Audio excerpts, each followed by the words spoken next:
तो देखो रिब का स्ट्रक्चर देखो कैसा होता है।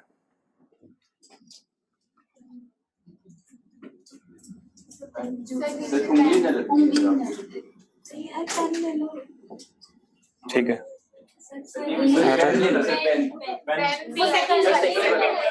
अच्छा ये ओके।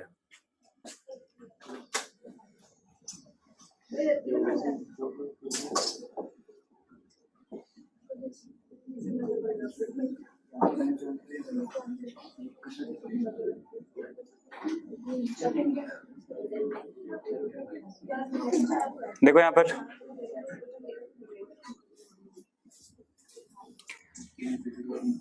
ये जो आप देख रहे हो रिब का, ये इसका पोस्टीरियर पार्ट होता है,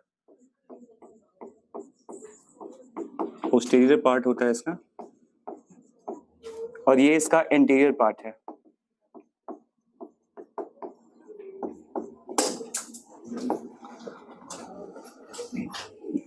इस पार्ट को कहते हैं हेड। फिर नैरो से देखो नेक होता है इसका, और ये फिर इसका बॉडी होता है।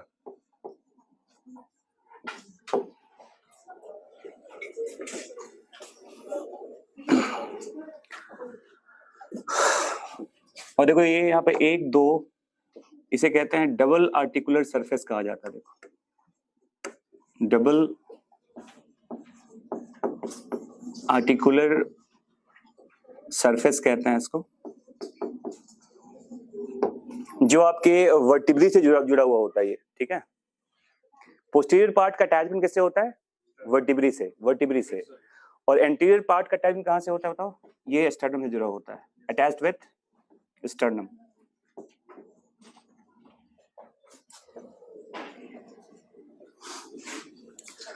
तो तुम्हारे एनसीईआरटी में भी लिखा हुआ है एक टर्म, एक लाइन देखो लिखा हुआ कि double articular surface on their posterior and. NCERT है किसी के पास? एनसीईआरटी निकालिए।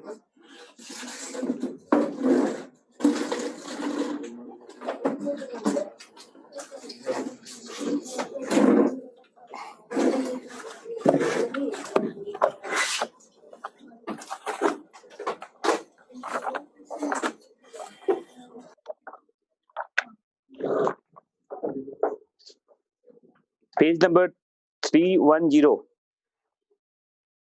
देखो, 310 पेज नंबर। और रिब्स के बारे में क्या लिखा हुआ है देखो, there are 12 pairs of ribs, ये तो पता हो गया आपको, है ना। Each rib is a thin flat bone connected dorsally to the vertebral column and ventrally to the sternum, ये भी पता हो गया आपको, है ना। फिर देखो क्या लिखा हुआ है, it has two articulation surface on the dorsal end hence called bicephalic. देखो ये दो देख रहे हैं यहाँ पर आप, डबल आर्टिकुलर सरफेस कहते हैं, and because of that it is also called bicephalic कहते हैं। सिफेलिक मतलब हेड होता है, सिफेलिक मतलब हेड होता है। Because of that two articular surface, that end is called bicephalic, ठीक है।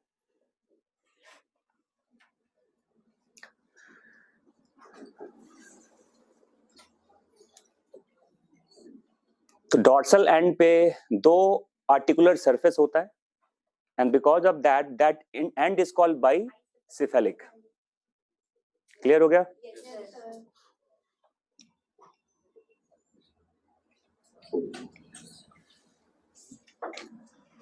दैट पोस्टीरियर पार्ट, ये इसका डॉर्सल एंड होता है ना, ये इसका डॉर्सल एंड होता है,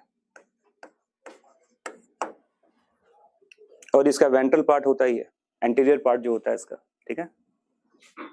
anterior part attached with sternum and posterior part attached with vertebral column, ठीक है।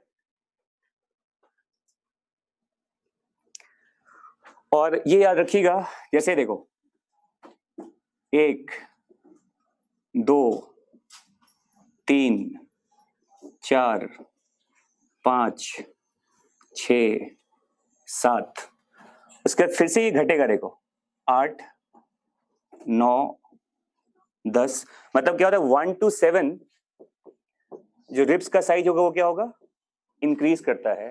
फिर 8 ऑनवर्ड क्या होगा, ये डिक्रीज करता है। ये समझ में आ गया? तो पहले आपका वो जैसे रिब्स स्टार्ट यहां से हो गया देखो, तो ये नीचे जा रहा है, तो साइज क्या होगा उसका, बढ़ता जाएगा, लेंथ बढ़ेगा उसका, और फिर 8 ऑनवर्ड वो क्या हो जाता है, छोटा होने लगता है। सबसे छोटा रिब फर्स्ट वाला होता है, स्मॉलेस्ट रिब फर्स्ट वाला होता है। समझ में आ गया? तो 1 to 7 rib size, rib length increases and after that it decreases again. ठीक है?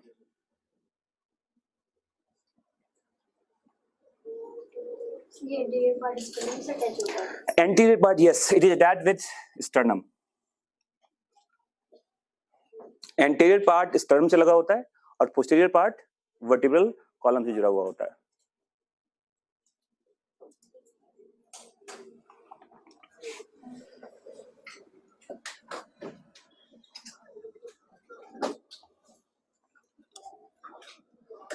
और ये जो आपके देखो फर्स्ट, सेकंड, थर्ड, 4, 5, 6, इवन 7 तक, क्योंकि ज्यादा बाहर की तरफ बल्ज रहता है ये, है ना। और ये जो कार वगैरह जो एक्सीडेंटल केसेस होते हैं, जब आप हेड ऑन कोलिजन करते हैं, या हेड ऑन तो नहीं बोलेंगे, जैसे आप स्टीयरिंग पे जब ये आता है, जब बेल्ट नहीं लगाते हैं आप, तो बेल्ट नहीं लगाने के बाद जो एक्सीडेंटल केसेस होते हैं, मैक्सिमम चांस क्या होता है, ये जो बल्ज्ड रिब्स होता है वो क्या फ्रैक्चर होता है, और वो फ्रैक्चर हुआ तो उसके नीचे आपके सारे के सारे हार्ट लंग्स का पार्ट होता है, and that results in instant death होता है वो, फिर वो, है ना। तो जो बलून दिया जाता है कार में, है ना, एयर बैग जो दिए जाते हैं, उसका पर्पस क्या है कि वो रिब्स के फ्रैक्चर को रोकने के लिए होता है मेनली, क्योंकि न्यूटन का वो जानते हैं, वो लगता है ना कि आपने ऐसे और आप ऐसे हो गए, है ना, एक्शन रिएक्शन होता है। और ये रिब्स अगर फ्रैक्चर हुआ तो थोरेसिक केज आपका डिस्टर्ब होगा, और वो केज अगर टूट गया तो लंग्स और हार्ट सब क्या होगा, कोलैप्स हो जाएगा, और आदमी मोर से नो मोर हो जाता है। क्या हो जाता है? हाँ। तो एयर बैग्स का मेन पर्पस आपका ये जो बल्ज रिब्स है उसको फ्रैक्चर से रोकने के लिए ही होता है ना। वैसे इंडिया में लोग बेल्ट इसलिए लगाते हैं कि चालान ना हो जाए, है ना। अभी मैं 1000 रुपए दे के आया हूँ, एक्चुअली मुझे पता है। तो हाँ, मतलब ऐसे ही थोड़ी देर निकला बाहर, बस 1000 रुपए का चालान है, ले लो भाई, है ना। तो यहाँ पर सेफ्टी का कोई ख्याल नहीं है, हेलमेट इसलिए लगाया जाता है कि चालान ना हो जाए, और हेलमेट लगाया भी गया तो 50 रुपए वाला हेलमेट होता है। खासकर आगे तो लोग चलो अच्छा वाला लगाया हुआ, जो पीछे बैठा रहता है वो तो कुछ भी लगा ले, कटोरी भी लगा सकता है वो। नहीं, हर जगह होता है एक्चुअली, हर जगह है चालान है वो, अब कहीं लगता है कहीं अलग बात है वो। इंडिया में सेफ्टी पर्पस का कोई मतलब नहीं है, यहाँ जिस चालान के डर से लोग थोड़ा बहुत केयर करते हैं, अदरवाइज किसी को कोई मतलब नहीं होता इससे। ठीक है, चलिए। तो ये आपका था रिब्स का स्ट्रक्चर, और वो 3 नाम मैंने बता दिया था आपको, वर्टिब्रो कॉन्ड्रल, वर्टिब्रो स्टर्नल और फ्लोटिंग रिब्स जिसे कहा जाता है। अच्छा बताओ, जैसे आपने पढ़ा रिब केज के बारे में, तो रिब केज में देखो वर्टिब्रल कॉलम भी आता है ना, आपके रिब्स भी आते हैं, आपके स्टर्नम भी आता है। ये तीनों बोनी स्ट्रक्चर है जो रिब केज के फॉर्मेशन में क्या होता है, इन्वॉल्व होता है। और ये भी आपके एनसीईआरटी में लास्ट लाइन देखो क्या लिखा हुआ है, देखो, thoracic vertebrae, ribs and sternum together form the rib cage। समझ में आ गया? तो वो सारी हड्डियां जो रिब केज के फॉर्मेशन में इन्वॉल्व है वो क्या क्या हो गया बताओ, thoracic vertebrae, आपके रिब्स और आपके स्टर्नम। समझ में आ गया? अच्छा बताओ, एक टर्म ये पूछा जाता है, what is this sternal puncture, ये क्या होता है?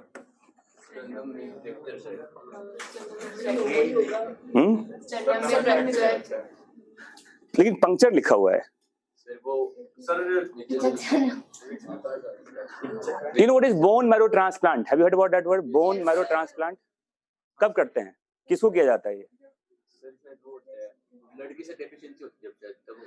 बहुत सारी बीमारियां हैं, इवन कैंसर, ब्लड कैंसर वगैरह में भी बोन मैरो का ट्रांसप्लांट होता है। और लाइफ लॉन्ग एक ऐसा बोन जिसमें एक्चुअली ये एजिंग के साथ साथ क्या होता है, आपके बोन्स में रेड बोन मैरो का अमाउंट घटता है और येलो बोन मैरो का अमाउंट क्या होता है, इंक्रीज करता है। बट स्टर्नम एक ऐसा एरिया है आपके बॉडी का जिसमें लाइफ लॉन्ग, जब तक आप जिंदा हैं तब तक आपके बोन्स में रेड बोन मैरो का अमाउंट काफी ज्यादा रहता है। तो किसी को अगर बोन मैरो ट्रांसप्लांट करना हो तो best place to take bone marrow is your sternum.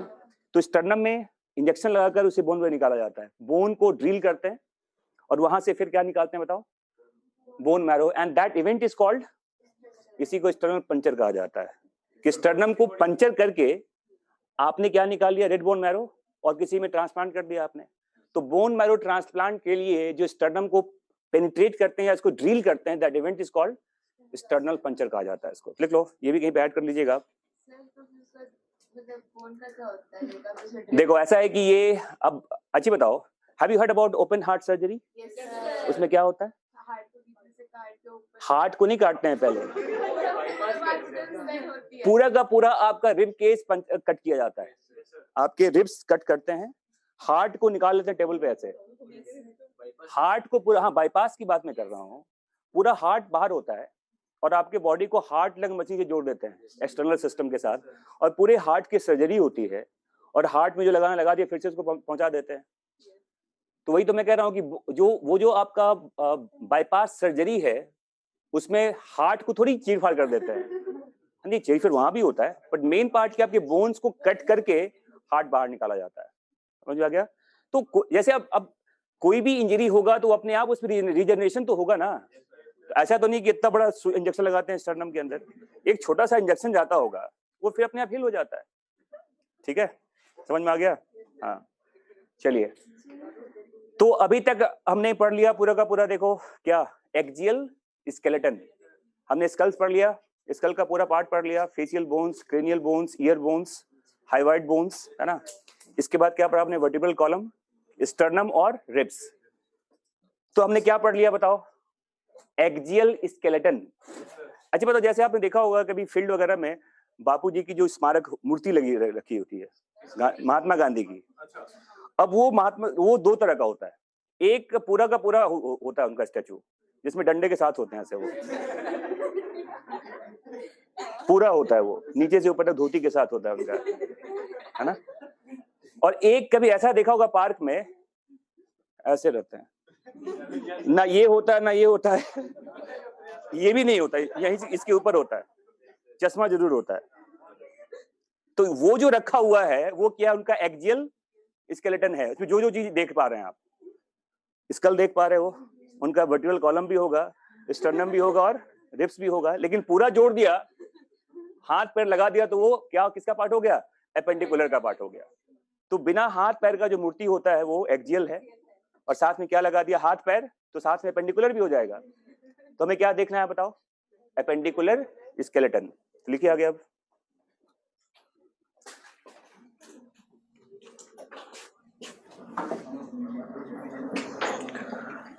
लिखिए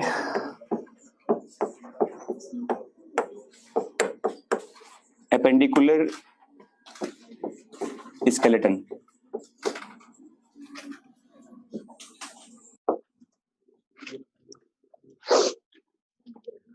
और मैं बता रहा हूं पहले आपको अपर लिम्ब से,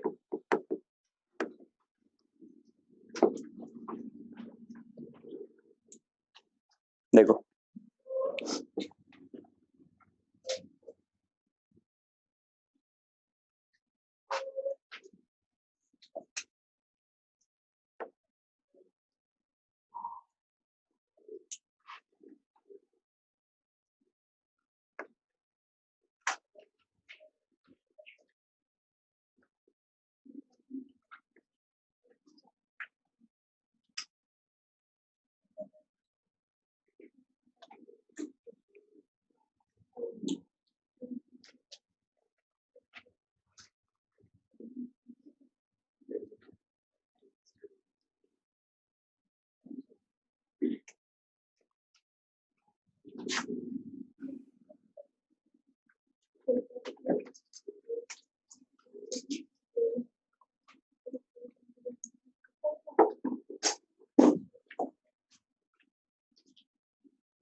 अब क्यों फोटो ले रहे हो? अब तो फोटो बना सकते हो यहाँ पे।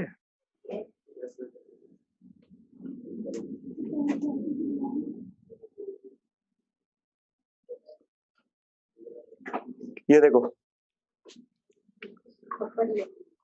ये आपका यहाँ से लेके यहाँ तक है, यहाँ से यहाँ तक, ठीक है। बनाइए इसको जितने। हाँ अभी बताओ, बना रहा हूँ। हाँ आप बनाओ बनाओ, आराम से बनाइए, कोई दिक्कत नहीं, टेक योर टाइम। ये काउंट देखिएगा, जितना बना उतना ही बना, अपने मन से बना लेना, कार्ड ऐड कर लेना इसमें। जितने बने हुए ब्लॉक्स उतने ही बनाइएगा।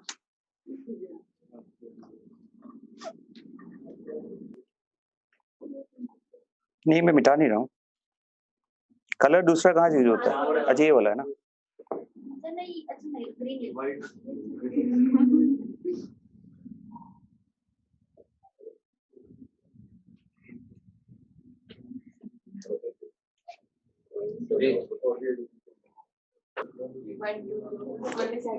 चलो देखो, अब मैं लेवल करता हूँ, फिर समझ में आ जाएगा आपको। आप लिखो, मैं केवल लेवलिंग करता हूँ, आप उसको लिखते रहो अपने हिसाब से। देखो ये जो पूरा पार्ट आप देख रहे हैं, इसको स्केपुला कहते हैं, स्केपुला। और ये है क्लेविकल, इसको कॉलर बोन कहा जाता है, इसको कॉलर बोन भी कहते हैं।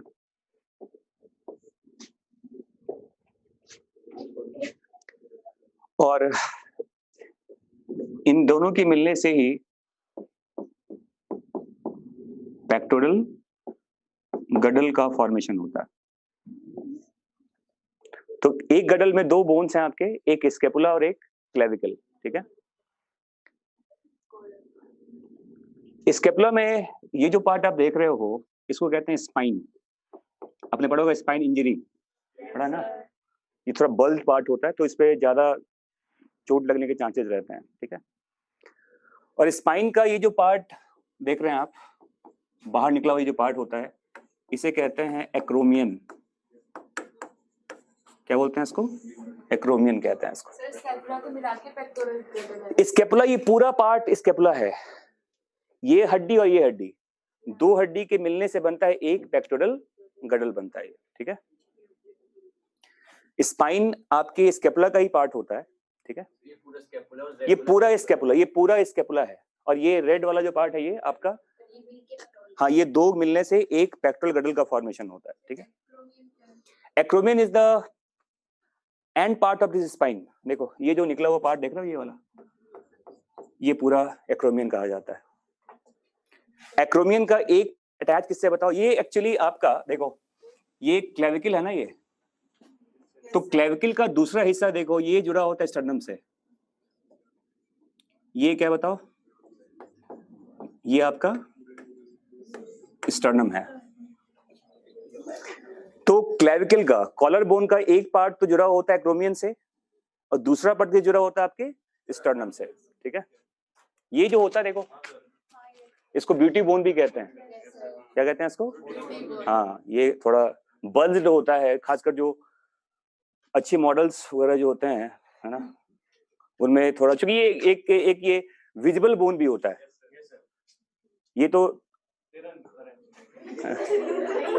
ये बोन जैसे विजिबल बोन होता है ये, तो जो मॉडल्स वगैरह होते हैं उनको ये, उनके लिए पॉइंट का ही पार्ट होता है। ये जितना ज्यादा विजिबल होता है वो शायद उनके लिए उतना अच्छा माना जाता है ना। तो it add something you know in your personality, है ना, एंड दैट्स व्हाई इसको ब्यूटी बोन भी कहा जाता है, ठीक है। समझ में आ गया? अब ऐसा कहते हैं, ऐसा क्यों? अब वो अलग, विज बोन अलग होता है, वो अलग बात है। वो तो कह रहे पूरा हड्डी दिख रहा है उसका, मैं पूरे हड्डी की बात नहीं कर रहा, एक आध हड्डी दिखना चाहिए, है ना। तो ये बोन्स विजिबल होता है, इसीलिए कॉलर बोन भी कहा जाता है इसको, और इसी को ब्यूटी बोन भी कहता है, ठीक है। अगर नहीं निकला निकालने की कोशिश मत कीजिएगा। कल सर्वर फाड़ के घूम रहे हैं। क्या हुआ सर, दिख नहीं रहा था। तो जो है सो ठीक है, ठीक है ना। इसके बाद देखो स्केपुला में ही देखो, तो ये जो पार्ट आप ऊपर की तरफ देख रहे हो, दो स्ट्रक्चर और होता है। मैं इसको लिखता हूँ ए, इसे लिखता हूँ बी। ये जो निकला हुआ ऊपर की तरफ देख रहे हैं आप, ये जो ए वाला पार्ट होता है, देखो ये स्ट्रक्चर, इसे कहते हैं सुप्रा, स्पाइन के ऊपर होता है तो सुप्रा स्पाइनस कहते हैं इसको। और जो बी देख रहे हो आप यहाँ पर, इसे कहते हैं कोरेक्वाइड प्रोसेस। कोरेक्वाइड प्रोसेस कहा जाता है इसको। ये सब आपके स्केपुला का ही पार्ट है, ये सभी आपके स्केपुला का ही पार्ट होता है, ठीक है। इससे मसल्स वगैरह जुड़े हुए रहते हैं। जितने भी ये पार्ट देख रहे हैं आप, सुप्रा स्पाइनस प्रोसेस, पूरा नाम प्रोसेस लिख दो यहाँ पर। एनसीईआरटी डायग्राम मत देखो अभी, इसमें वो समझ में नहीं आएगा। उसमें कुछ सब कुछ बना हुआ नहीं है उसमें ना, एक्चुअली कुछ मिसिंग भी है। उसको देखने के लिए आपको कैडेवर देखना पड़ेगा, डेड बॉडी। थोड़ा सा सही इमेजिन नहीं हो पा रहा। अरे कैसे होगा, अब आपके ऊपर फैट भी तो है ना, और सब कुछ अगर इमेजिन ऐसे करके पता चल जाएगा तो अल्ट्रासाउंड क्यों होगा फिर? डॉक्टर ऐसे देखा हमारा स्पाइन टूट गया है। तो उसके लिए फिर बहुत कुछ आपके लिए फिर अलग अलग इंस्ट्रूमेंट होते हैं उसके लिए ना। और जब आप डॉक्टर बनेंगे तो आपको विद इन अ मंथ आपको ये सब लाइव आपको प्रैक्टिकल मिलेगा। आपके सामने डेड बॉडी होगा, डेड बॉडी की हड्डियों के साथ आप डांडिया खेलेंगे। और सच में जब आपका एग्जाम वगैरह होता है तो अब तो खैर बैन हो चुका है ऑलमोस्ट, कि अब नकली वो प्लास्टिक्स का सारा यूज करते हैं। पहले तो लोग अपने तकिए के बगल में खोपड़ी रखते थे, ऐसे टेबल पे ह्यूमरस रखा हुआ है किसी का, क्योंकि कल एग्जाम में आना है। अब बैन क्या, अब तो पहले तो 11th-12th में लोग फ्रॉग डायसेक्शन करते थे, अब वो सारा कुछ बैन हो चुका है। बट जो डॉक्टर्स वगैरह अभी भी यूज करते हैं, आप जाएंगे कॉलेज ना तो सीनियर की परंपरा होती है कि 25 साल पहले कोई सीनियर किसी खोपड़ी को पढ़ के गया था, स्कल को, वो अभी भी हॉस्टल में घूम रहा है। पता नहीं किस आदमी का स्कल था वो। पहले तो ये होता था कि जैसे डॉक्टर को पूरी हड्डी की जरूरत होती थी। अब जिनको अब मतलब जो ऑर्थोपेडिक डॉक्टर होते थे जो स्पेशलाइज कर रहे हैं उसके अंदर, एमएस कर रहे हैं, तो क्या करते थे कि किसी श्मशान घाट में जहाँ पे बॉडी को क्रिमेट किया जाता है, लवारिस जो बॉडी होता है उसको सरकार कहती है 1000 रुपए में इसको आप जला दीजिए। लेकिन वहां का जो ऑनर है उस श्मशान घाट का, वो क्या करता है कि उस पूरे बॉडी को वो डाल देता है कैल्शियम हाइड्रोक्साइड सॉल्यूशन में, COH2 होता है ना, चूना जो कहते हैं। अब उससे क्या होगा, उसकी पूरे बॉडी का जो मसल्स वगैरह होते हैं वो गल जाते हैं, तो हड्डियां रह जाती हैं। हड्डी को साफ वाफ करके डब्बे में पैक किया, आपके घर में पार्सल हो गया, और घर में आपने जोड़ जाड़ के वापस कंकाल बना लिया ऐसे करके। तो पहले डॉक्टर्स के घर में होते थे ये चीजें, अब तो प्लास्टिक्स की मिलती हैं। अब आप जाएंगे तो प्लास्टिक्स का आपको मिल जाएगा, लेकिन वो ओरिजिनल नहीं होता। बट हॉस्टल्स वगैरह में मिल जाता है, किसी का फीमर, किसी का ह्यूमरस। और अगर दुर्गा पूजा का समय है तो लोग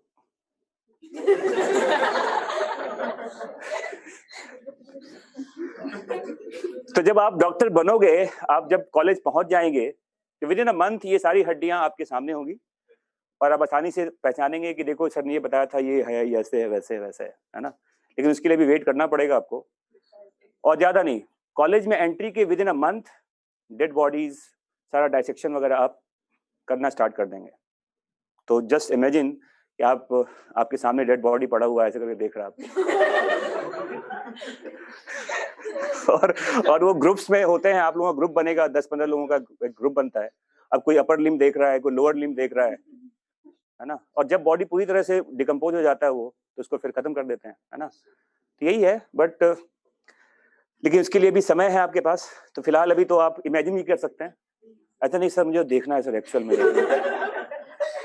तो मुन्ना भाई MBBS बन जाइए फिर आप। चलो देखो यहाँ पर, तो ये आपका स्केपुला है ना। स्केपुला में देखो एक कैविटी होता है, एक एपर्चर है, इसे कहते हैं ग्लेनोइड कैविटी। देखो क्या बोलते हैं इसको, ग्लेनोइड कैविटी कहते हैं देखो। और इसमें ये हमारा ह्यूमरस है, ये देखो ये वाला जर्डी होता है ना, और यहाँ ऐसे घूम रहा है, ये घूमता है ना यहाँ पर। तो ये बोन का जो आपका ये पार्ट जहाँ पे आर्टिकुलेट कर रहा है, ये स्केपुला का पार्ट होता है, दैट कैविटी इज कॉल्ड। और ये हेड होता है देखो, ये हेड ऑफ ह्यूमरस कहते हैं इसको। तो head of humerus articulates in the glenoid cavity of scapula. Ball and socket joint बनता है यहाँ पर ना, तो आपका हाथ जैसे फ्रीली मूव कर रहा है ये, सॉरी तो ऐसे जो आप मूव करा रहे हैं ऐसे हाथ, ये पूरा फ्री होता है हर डायरेक्शन में। तो ये पूरा एक तरह का हेड होता है देखो, ये हेड है जो कि उस ग्लेनोइड कैविटी में रोटेट करता रहता है, ठीक है। तो glenoid cavity is a kind of aperture, a fossa कहते हैं, फोसा एक कैविटी है ये, जिस कैविटी में ह्यूमरस का हेड क्या होता है, आर्टिकुलेट करता है, ठीक है। लिख लो इसको, head of humerus articulates in the dash of dash. What is dash? Head of humerus articulates in the glenoid cavity of scapula. ठीक है, head of humerus articulates in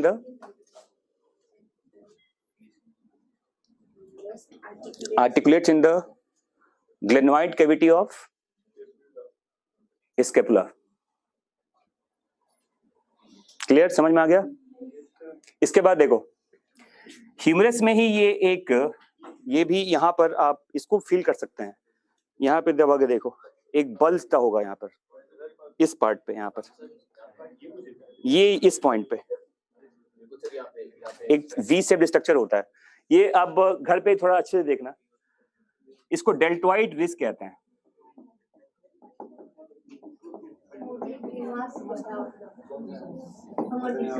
ये भी ह्यूमरस का पार्ट होता है। चलो अब देखना मिल जाएगा, बट अभी आपको इतना याद रखना है कि डेल्टोइड रिज अ वी शेप्ड एलिवेशन, ये ह्यूमरस का पार्ट होता है इस जगह पर।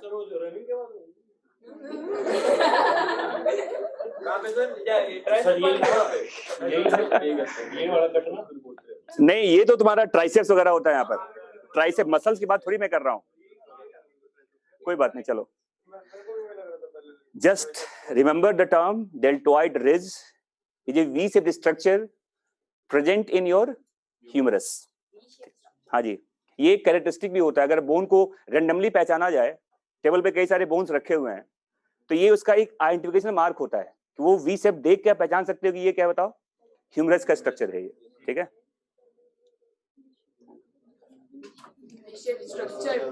और अगर आप नॉनवेज वगैरह खाते हैं तो चिकन में तो पता नहीं चलेगा, और गोट वगैरह जो अगर आप मीट मटन खाते हैं आप, तो अरे लोग खाते हैं, ऐसा कोई डायनासोर खाने की बात थोड़ी कर रहा हूँ।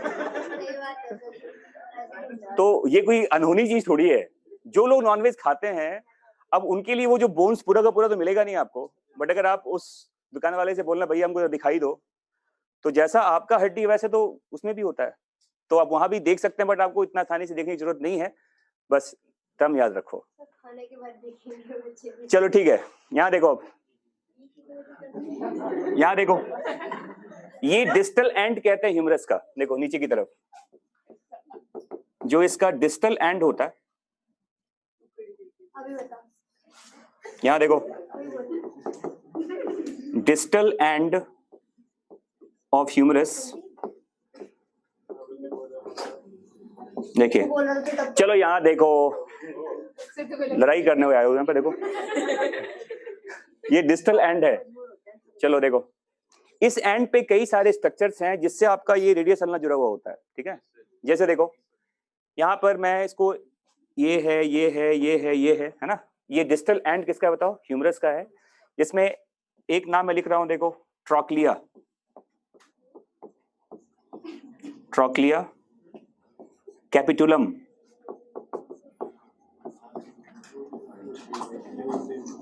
कैपिटुलम,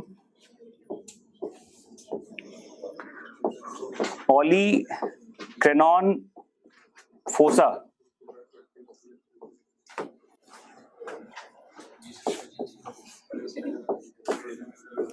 कोरेनॉइड फोसा, लिखिए इसको। ये सब डिस्टल एंड पे होता है ह्यूमरस के। एक ट्रॉक्लिया है, एक कैपिटुलम है। देखो ये जो स्ट्रक्चर देख रहे हैं यहाँ पर आप, हाँ जी हाँ जी, 1 2 3 4 सबके अलग अलग नाम हैं, ठीक है। Trochlea, capitulum, olecranon fossa and coronoid fossa. Olecranon, olecranon fossa, CRANON, olecranon fossa and coronoid fossa, ठीक है। अब जैसे देखो क्या होता है, यहां देखिए ये आपका क्या बताओ, ये है रेडियस और इधर होता है अल्ना, इसको अल्ना कहते हैं, ULNA।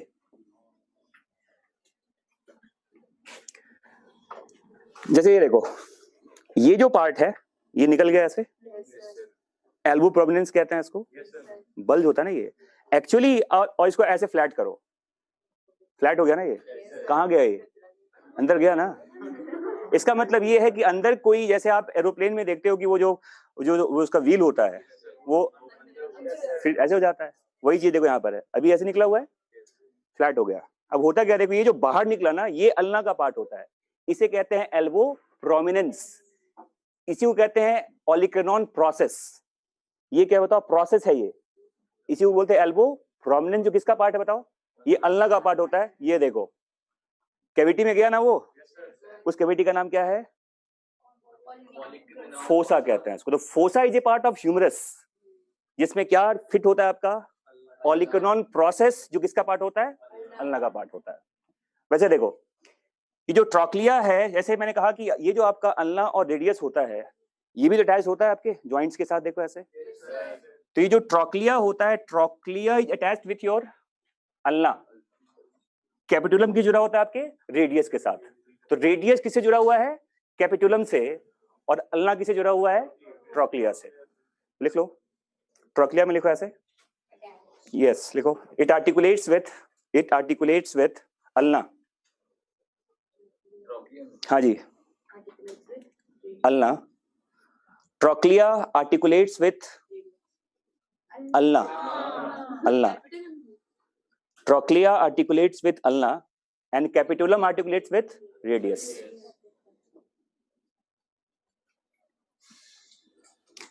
ये सब जानकारी आपके एनसीईआरटी में नहीं है, बट बहुत सिंपल चीज है, थोड़ा इसको याद रखिएगा, ठीक है। समझ में आ गया? अभी बता रहा हूं, फिर लिख लो। ये जो बल्ज्ड पार्ट आप देख रहे हैं ना, ये क्या है, ये है ऑलिकर्नॉन प्रोसेस, एल्बो प्रोमिनेंस कहा जाता है इसको, देख लो। ये जो पार्ट आप देख रहे हैं, ये स्ट्रक्चर निकला हुआ जो बाहर की तरफ आ रहा है ना, what is that, it is called olecranon process, इसी को एल्बो प्रोमिनेंस कहा जाता है, ठीक है।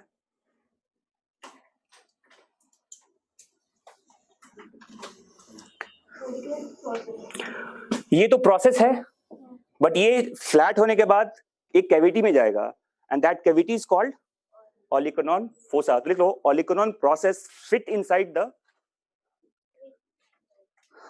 Olecranon process fit inside the olecranon fossa of humerus. तो याद रखना, फोसा किसका पार्ट है, ह्यूमरस का, और प्रोसेस किसका पार्ट होता है, अल्ना का, ठीक है। Olecranon process fit inside the olecranon fossa of humerus. Humerus process part है अल्ना का, समझ में आ गया ना, और फोसा है कैविटी, जो किसका पार्ट है, ह्यूमरस का पार्ट होता है। समझ में आ गया सबको, ठीक है। सिमिलरली आपके इस, देखो यहां पर देखो, इसके साइड में देखो, ये तो मेन पार्ट है, इसके साइड में एक और बल्ज है छोटा सा, है ना, सबके पास होगा, देख लो, बाद में घर पे रोने, मेरे पास है ही नहीं। तो एक छोटा सा पार्ट और होता है जिसे कहते हैं कोरेनॉइड प्रोसेस। क्या कहते हैं इसको, ये भी अल्ना का ही पार्ट होता है। क्या कहते हैं इसको, कोरेनॉइड प्रोसेस, जो किसका पार्ट है, अल्ना का, और वो किसमें फिट होगा, फोसा, ये किसका पार्ट है? ह्यूमरस का। अरे ये तो इसका ये था ना, वो अलग था। ये कोरेकॉइड है, वो कोरेनॉइड है। ये देखो अलग अलग चीज है। कोरेकॉइड कहाँ होता है? स्केपुला का पार्ट होता है ये कोरेनॉइड है। समझ में आ गया? समझ में आ गया ना? तो लिख लो कोरेनॉइड process is a part of ulna. Coronoid process is a part of ulna that fit inside the coronoid fossa of humerus. Clear? Yes, sir.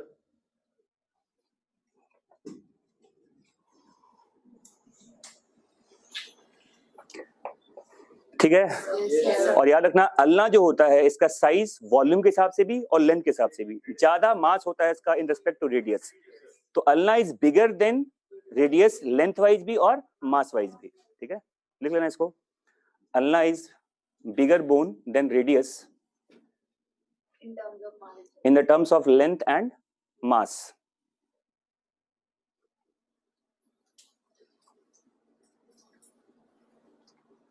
But हम पहचाने कैसे कि आपका रेडियस किधर होता है?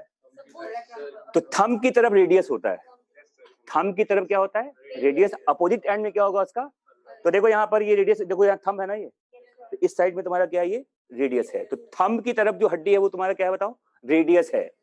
और उसके अपोजिट पार्ट में क्या मिलेगा आपको? अल्ना मिलता है। समझ में आ गया? Yes, sir. तो अब देखो यहाँ पर ये तो आपका रेडियस अल्ना हो गया। अब यहाँ देखिए 8 हड्डियां हैं यहाँ पर, ऊपर 4 नीचे 4, 1 2 3 4, 1 2 3 4। ठीक है, ये प्रॉक्सिमल एंड है, ये डिस्टल एंड है इसका। ऊपर 4 नीचे 4। ठीक है, और देखो SLTP TTCH ये हड्डियों के नाम हैं। 4 ऊपर 4 नीचे। She looks too pretty, try to catch her.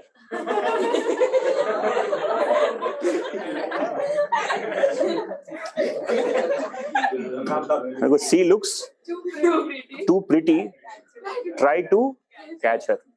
ये याद करने का तरीका बता रहा हूँ आपको। हड्डियों के नाम कुछ और होते हैं। ठीक है, वो बता देता हूँ मैं आपको। तो देखो ये 4 ऊपर है, ये प्रॉक्सिमल एंड है इसका। ऊपर प्रॉक्सिमल होता है, नीचे डिस्टल होता है। तो ये 4 ऊपर देख रहे हैं आप, ये प्रॉक्सिमल है, और नीचे 4 डिस्टल कहा जाता है इसको। ठीक है, लिखिए इसको। तो नाम बता देता हूं मैं आपको। SLTPTTCH।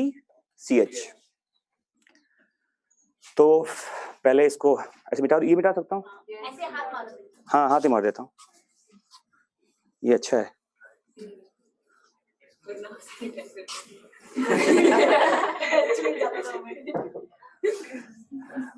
मैं 5-6 महीने में पता नहीं 4-5 बोतल तो मेरा बड़ा बोतल खत्म हो गया। और क्या, जितना हाथ में लगा उतना बोर्ड में लगा दिया मैंने। क्योंकि ठंड में क्या होता है ना, वो जो मार्कर होता है वो बहुत ज्यादा जम जाता है तुरंत, तो फिर मिटा दे। मेरा तो बाइसेप सब बन गया वहां पर। देखो देखो यहाँ पर स्केफॉइड एस हो गया, लूनेट,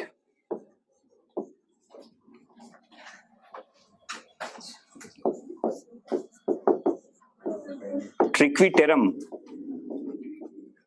और pisiform.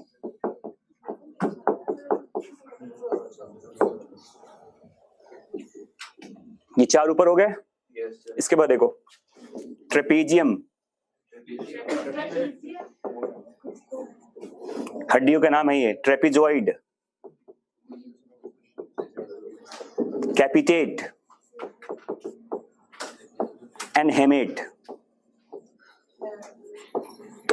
TTCH,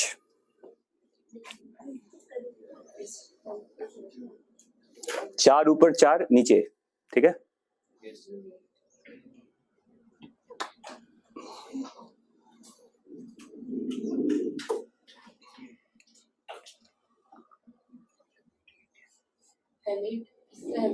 hamate, HAMAT, कैपिटेट, H का मतलब हेमेट हो गया।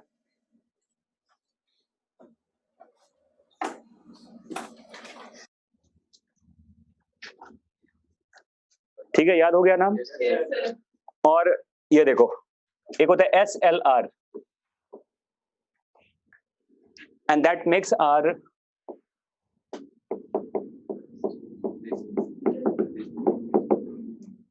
ये जो होता है देखो, रिस्ट जॉइंट जो होता है ना, इसमें सब कुछ इन्वॉल्व नहीं होता। The part of radius articulate with the scaphoid and lunate of, ये वाला बोन देखो, ये जो हड्डियां होती हैं, तो ये किससे मिलता है बताओ? रेडियस के साथ, and that makes are wrist joint. ठीक है, सारे जॉइंट्स, सारे हड्डियां नहीं आती उसमें, केवल स्किफॉइड और लूनेट आता है, and that articulates with our radius and that makes the structure called wrist joint. ठीक है, स्किफॉइड लूनेट विथ रेडियस।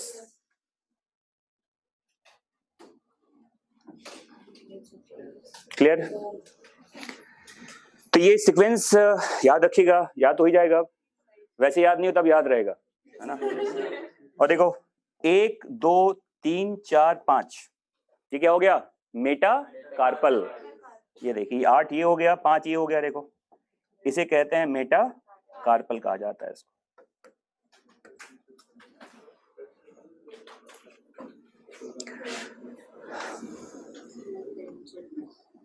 पांच हो गए मेटा कार्पल, 8 हो गए कार्पल। और उसके बाद जो हड्डियां हैं बताओ क्या है? फेलेंजियल बोन्स कहते हैं उसको, है ना। तो नीचे जो देख रहे हैं आप यहां से यहां तक, ये फेलेंजेस होते हैं, इसको फेलेंजियल बोन्स कहते हैं। थोड़ा सा डिफरेंस होता है, वैसे ऑलमोस्ट एक जैसा ही होता है। अब देखो ना, ये यहां से यहां तक तो ऑलमोस्ट एक जैसा ही है ना, थोड़ा सा ये छोटा होगा, मिडिल वाला पार्ट थोड़ा बड़ा होता है ना, बहुत ज्यादा फर्क नहीं होता। ठीक है, ये जो यहां से लेके यहां तक है, देखो अपना अपना देखो, मेरा क्यों देख रहे हो? ये यहां से यहां तक, ये क्या है बताओ? मेटा कार्पल कहते हैं इसको। ठीक है, और उसके बाद ये फेलेंजियल बोन्स होते हैं। अंगूठे में 2 हड्डियां हैं और बाकी में देखो 3 बोन्स होते हैं। ठीक है बेटा, वो अलग चीज है, that's a kind of somatic growth कहते हैं उसको, सोमैटिक ग्रोथ कहते हैं। सोमैटिक मतलब बॉडी का ग्रोथ है वो, जो एक तरह का आप कह सकते हैं, कुछ बर्थ डिफेक्ट कह सकते हैं आप उसको। यस, इट मे पॉसिबल कि वैसे कुछ लोगों में ये उंगलियां लोग हटा भी देते हैं, बाय सर्जरी हटा दिया जाता है, लेकिन कुछ लोग इसको कंटिन्यू रखते हैं। जैसे मेरे उसमें भी है, ऋतिक रोशन में भी 6 उंगलियां हैं, है ना। तो उसमें कह सकते हैं ऋतिक रोशन के हाथ की उंगलियों का नंबर बताओ। 3 हड्डियां ज्यादा हो जाएंगी फिर, अगर एक उंगली निकला हुआ है उसका साइड से। अंगूठा है, चलो कोई नहीं, रहने दो, चलो। तो वो कोई नॉर्मल कैरेक्टरिस्टिक नहीं होता वो, ठीक है ना। चलो अच्छा बताओ, अगर आप बोन्स को काउंट करेंगे, अगर आप कि ऊपर से नीचे कितनी हड्डियां आ गई बताओ, तो काउंट यहां से करते हैं। देखो 1 2 3 4 5 13 18 14 32, तो 2 + 30 हो गया ना। 2 किसका हो गया? पेक्टोरल गडल का, और बाकी 30 लिम्ब बोन्स हो गया। देखो, तो मैंने पहले ही बताया था, सिमेट्री ऑफ बोन्स कहते हैं इसको। 2 बोन किसका हो गया? पेक्टोरल गडल का, और रिमेनिंग बोन्स ह्यूमरस से लेके आपके फिंगर तक हो गया। देखो, याद हो जाएगा नाम, है ना। तो ये है आपका अपर लिम्ब स्ट्रक्चर, आपके एनसीईआरटी में बना हुआ है डायग्राम, वहां भी देख सकते हैं आप। कुछ नाम है जो बुक में नहीं है, बट वो नाम आप याद रखिएगा। क्लियर? जैसे आपने बनाया अब अपर लिम्ब, अब क्या बनाएंगे बताओ? लोअर लिम्ब देखेंगे हम, है ना। तो इसको आप साफ कर दो यहां से। सबने लिख लिया? ठीक है, मिटा दो, लीजिए। अब मुझे लगा कि मैं फिर से निकालूं कहां, सैनिटाइजर कहां है। रिफ्लेक्स में आ चुका है ना वो। अब देखो लोअर लिम्ब, देखिए। हाँ, क्या प्रॉब्लम है बताओ? SLR का समझ में आ गया ना? क्या काउंटिंग का नहीं हो रहा है तुम्हारा? हो गया ना? हाँ। देखो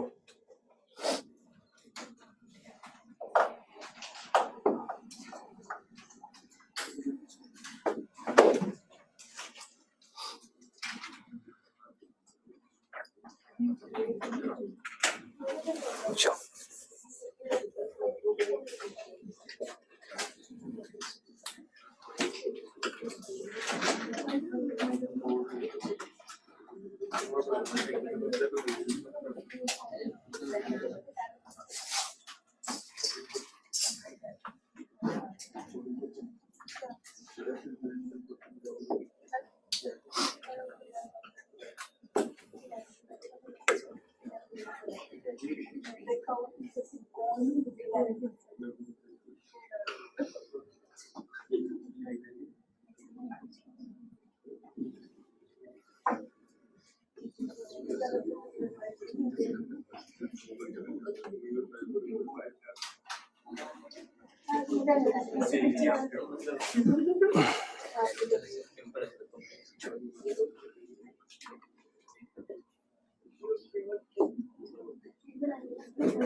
जो बीच में येलो है उसकी अभी बता, पहले मुझे बनाने दो फिर मैं बताऊंगा।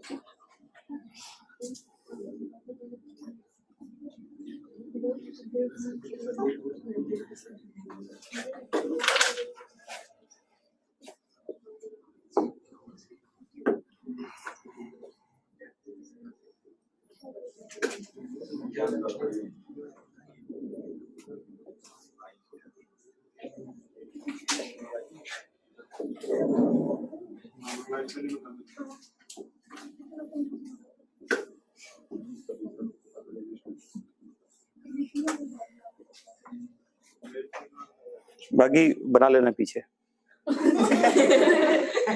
वही बनेगा ना 5 वाली। अब ठीक है ऐसे कर दूं। सर वो जो नीचे टास्क बार में जो आपको फोन पे 50 से दिख रहा है उसको क्लिक करो और ऐसे करो हल्का सा ऐसे स्क्रीन मोड देगा जैसे जूम बड़ा भी हो गया सर एकदम से। हाँ तो थोड़ा सा पहले बड़ा वाओ हल्का सा और थोड़ा सा बड़ा से हां बस अब चाहिए और थोड़ा सा बस बस बस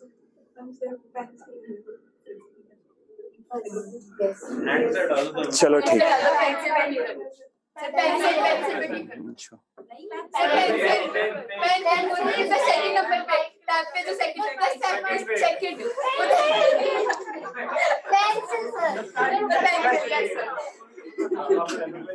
चलो ठीक, थैंक यू।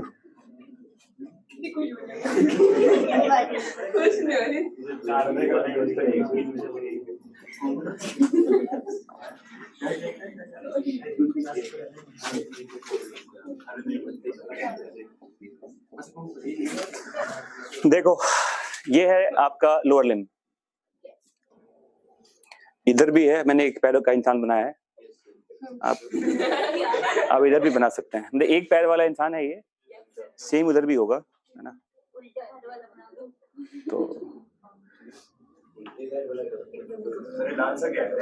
सब बता देता हूँ, पहले आप बना लीजिए,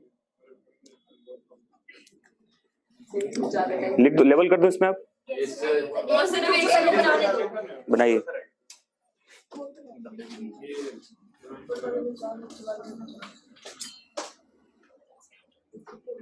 एंट्रेंस में से ऐसे डायग्राम बनाने तो नहीं आएंगे ना?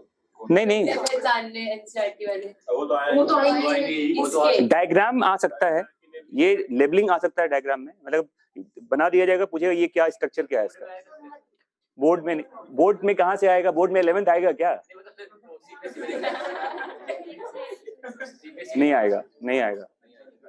देखो अगर बोर्ड में डायग्राम किसके आते हैं, हार्ट के पूछे जाएंगे, है ना? जो सिंपल सा नेफ्रॉन का स्ट्रक्चर पूछा जाएगा, न्यूरॉन का स्ट्रक्चर पूछा जाएगा, है ना? ये नहीं पूछा जाएगा कि अब पूरे हड्डी का स्ट्रक्चर बनाओ, वो पॉसिबल नहीं है। जो आसानी से बन सकता है वही पूछा जाता है आपसे।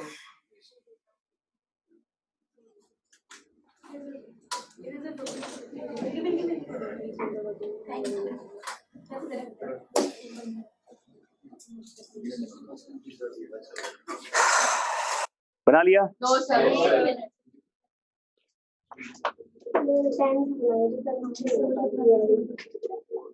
बना लिया। देखो एक्चुअली ये जो पार्ट आप देख रहे हैं ये क्या सकता है, कैन यू गेस? हाँ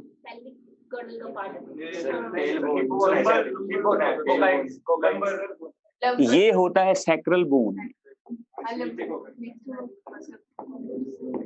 फ्यूज्ड बोन होता है ये सैक्रल, और नीचे ये क्या बताओ, कॉकिक्स कहते हैं इसको। तो ये तो आपके वर्टिब्रल कॉलम का पार्ट होता है, है ना? तो कहने का मतलब सैक्रल पार्ट और कॉकिक्स पार्ट पूरी तरह से पेल्विक अडल से सराउंडेड होता है वो, ठीक है?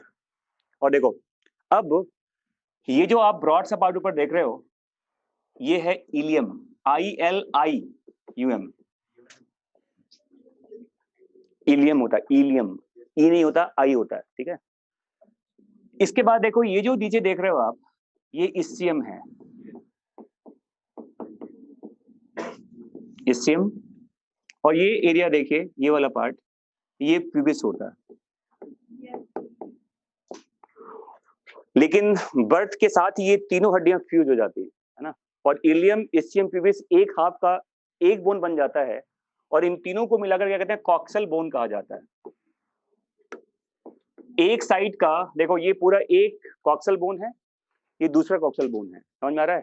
तो इलियम देखो, इलियम, इस्चियम एंड प्यूबिस, ये तीनों एक बोन जैसे हो जाते हैं, स्ट्रक्चर हो जाते हैं, एंड दैट टुगेदर कॉल्ड, इसी को इनोमिनेट बोन भी कहा जाता है, इसी को इनोमिनेट बोन भी कहते हैं।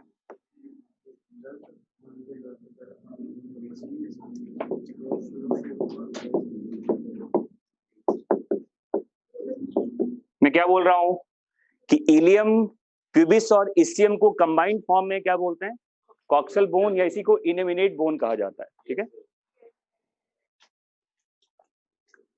और अब याद करो ये क्या है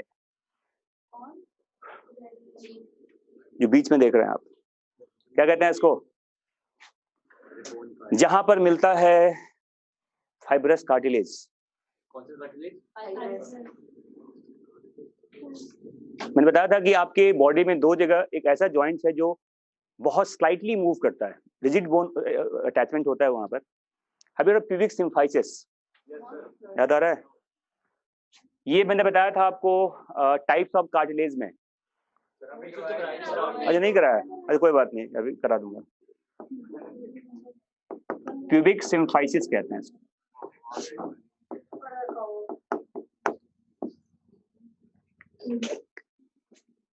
कौन से साथ? ये जो पार्ट है देखो, जहां पर ये प्यूबिक जो मिलते हैं ना, यहाँ पे एक फाइब्रस जॉइंट होता है, उसी को प्यूबिक सिम्फाइसिस कहते हैं। प्यूबिस जहां पर मिलता है ना दोनों का, that area is called pubic symphysis. Yes, ये पूरा बोन है देखो, एक हाफ ये हो गया, देखो एक हाफ ये हो गया, इस पूरे हाफ को क्या बोलते हैं? कॉक्सल बोन कहते हैं। And that coxal bone includes ilium, ischium and pubis. कौन सा? कैसे? इसियम के ये अभी मैंने लेबलिंग नहीं किया, मैं सब लिख देता हूँ। देखो कौन सा प्यूबिस, ये हो गया ना, ये प्यूबिस, ये देखो प्यूबिस का पार्ट ये होता है, देखो ये जो एरिया देख रहे हैं यहाँ पर, ये देखिए ये पार्ट प्यूबिस का है, ये प्यूबिस का पार्ट होता है। नीचे ये जो देख रहे हो ये पूरा स्ट्रक्चर व्हाइट वाला, ये क्या बताओ? इसियम होता है ये, ठीक है?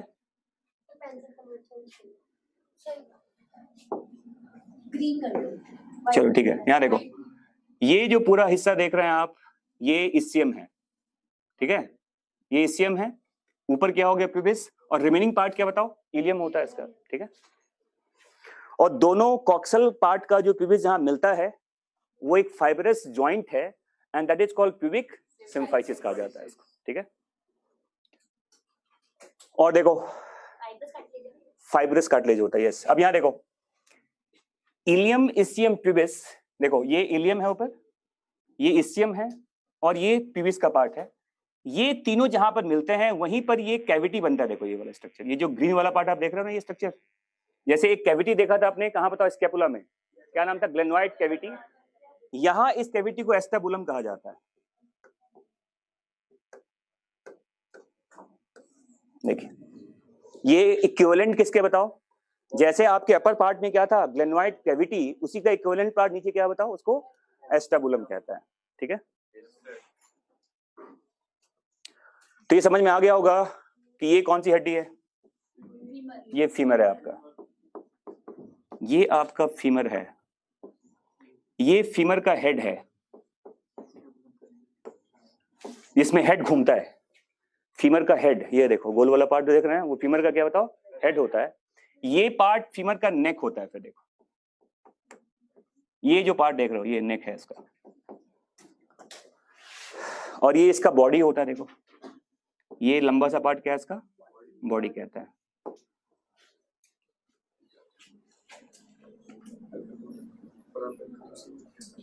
तो head of femur articulates in acetabulum of pelvic girdle. अब देखो सिंपल सा पार्ट है, देखो दो कॉक्सल बोन। अब देखो ये एक चीज याद रखना, ये जो पूरा एरिया यहां से यहां तक देख रहे हो आप, यहां से यहां तक पूरा एरिया जिसमें ये सारी चीजें भी आ जाती हैं, इस पार्ट को कहते हैं पेल्विस। तो पेल्विस में कॉक्सल बोन भी होता है और साथ में सैक्रल बोन्स भी है और कॉकिक्स भी होता है। केवल मैं पेल्विक गडल की बात करूं तो इसमें केवल दो कॉक्सल बोन आएगा, एक कॉक्सा इधर, एक कॉक्सा इधर। समझ में आ गया? If you talk about pelvis, पूरा एरिया पेल्विस है। ये पेल्विस एरिया ही तो कहते हैं उसको, जिसमें आपका पूरा कॉक्सल बोन भी आएगा और साथ में सैक्रम भी आएगा और कॉकिक्स भी आएगा। But if you talk about pelvic girdle, girdle में दो क्या आएंगे? कॉक्सल बोन, हर एक साइड का। देखो और हर कॉक्सल बोन किससे बना होता है बताओ? Each coxal bone is made up of the fused part of ilium, ischium and pubis. ठीक है? और head of femur articulates in the acetabulum of pelvic girdle. समझ में आ गया? लिख लो, head of femur articulates in the acetabulum of coxal bone, acetabulum of coxal bone. ठीक है? पेल्विक गडल के एक हाफ को एक कॉक्सल बोन कहते हैं, उसी को इनोमिनेट बोन भी कहा जाता है। कहने का मतलब यह है कि एक पेल्विक गडल दो कॉक्सल बोन के मिलने से बनता है, left half and right half. समझ में आ गया? इसके बाद देखिए, ये देखो यहां से यहां तक फीमर है। ये फीमर आपके बॉडी का सबसे क्या है बताओ? लॉन्गेस्ट बोन है, बट हैवीएस्ट नहीं है। रिमेंबर, लॉन्गेस्ट भी है, हैवीएस्ट भी है, स्ट्रॉन्गेस्ट नहीं होता। ये लिख लो फीमर के बारे में, बताता हूं, लिख लो पहले। लिखिए, femur is the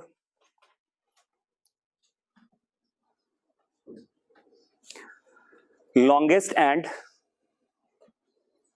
heaviest bone of the body,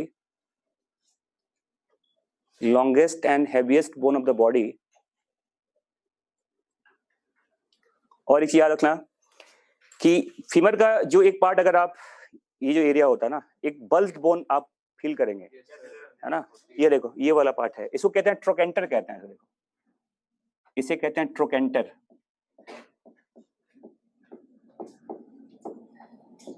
एक ग्रेटर ट्रोकेंटर और एक लेसर कहते हैं। देखो, ये लेसर ट्रोकेंटर होता है, छोटा सा, देखो ये वाला पार्ट, और ये जो बड़ा सा पार्ट इसको ग्रेटर कहते हैं। तो ट्रोकेंटर दो होता है। ये जो पार्ट आप देख रहे हैं, ये वाला स्ट्रक्चर, इसे कहते हैं ग्रेटर ट्रोकेंटर, और ये जो देख रहे हो ये स्ट्रक्चर देखो, इसे लेसर ट्रोकेंटर कहा जाता है। तो trochanter is a part of, जैसे आपने कहा था डेल्टोइड रिज, वो किसका पार्ट था? ह्यूमरस का। उसी तरह से characteristic feature of femur is the presence of trochanter, greater and lesser. ऊपर वाला ग्रेटर है, उसके नीचे लेसर होता है। ठीक है, इसके बाद देखिए, ये होता है कॉन्डाइल। भैया जैसे मैंने क्या कहा था कि ह्यूमरस का कैरेक्टरिस्टिक क्या होता है बताओ? Deltoid ridge. उसी तरह से फीमर का कैरेक्टरिस्टिक फीचर क्या बताओ? ट्रोकेंटर होता है। पहचानने का तरीका होता है ये। ठीक है, फिर देखिए, फीमर के नीचे एक होता है, देखो, लैटरल कॉन्डाइल कहते हैं, और एक होता है मीडियल कॉन्डाइल। मीडियल कॉन्डाइल कहते हैं इसको। और उसके बीच में ये जो गोल सा स्ट्रक्चर देख रहे हो, इसे कहते हैं inter condylar fossa.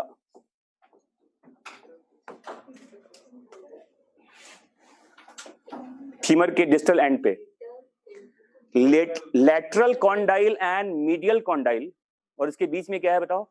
Inter condylar fossa कहते हैं इसको। ठीक है, that condyle articulates with your tibia and fibula. देखो, ये जो बोन देख रहे हैं बड़ा वाला, ये टिबिया है, और ये नीचे क्या बताओ? ये फिबुला होता है। टिबिया एंड फिबुला अभी बताता हूं, रुक जाओ, आ रहा हूं, पटेला पे आ रहा हूं। इंटरकॉन्डाइलर फोसा। ठीक है,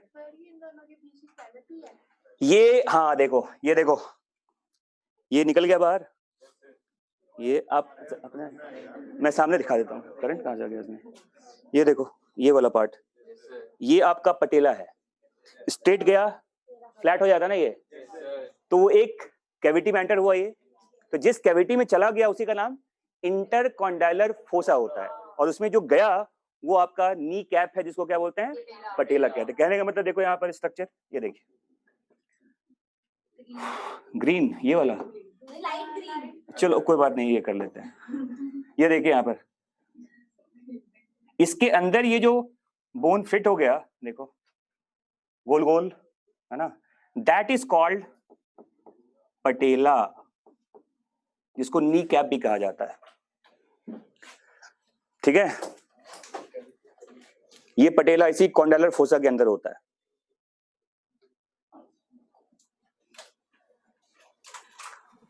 क्योंकि बच्चा जब क्रॉल करता है, उसका पूरा का पूरा वेट देखो यहाँ पे होता है, तो ये एक एक्स्ट्रा प्रोटेक्शन है।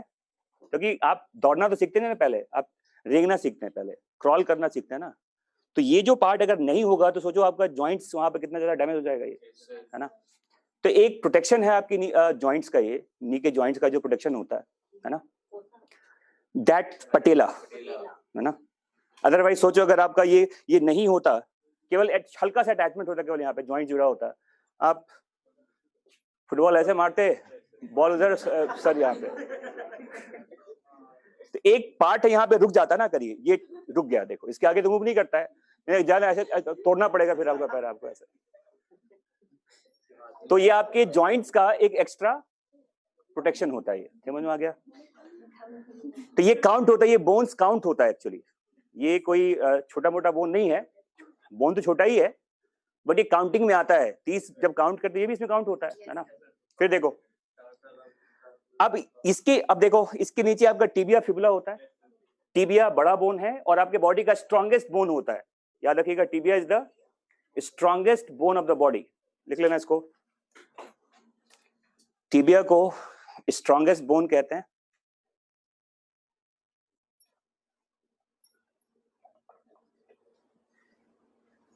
ठीक है, और देखो टिबिया के बीचों बीच देखिए ऐसे एक यहाँ पॉइंटेड सा स्ट्रक्चर नजर आएगा आपको, इसको नीमियल क्रेस्ट कहते हैं। ये थोड़ा ना आप खुद फील कर सकते हैं, देखो ये यहाँ पर देखो, इस पॉइंट पे एक बिल्कुल पॉइंटेड सा स्ट्रक्चर होता है ना, है ना सबके पास? ये यहाँ पर एक पॉइंटेड सा पार्ट आपको मिलेगा, थोड़ा इंग्लिश से करेंगे समझ में आ जाएगा। ये जो स्ट्रक्चर आप देख रहे हो वही पार्ट होता है, ये वाला, इसको नीमियल क्रेस्ट कहते हैं। बिल्कुल, इसको नीमियल क्रेस्ट कहा जाता है, CNEMIAL। हाँ जी, टिबिया के अंदर होता है नीमियल क्रेस्ट, सिनिमियल नहीं कहते, नीमियल क्रेस्ट कहते हैं। ठीक है,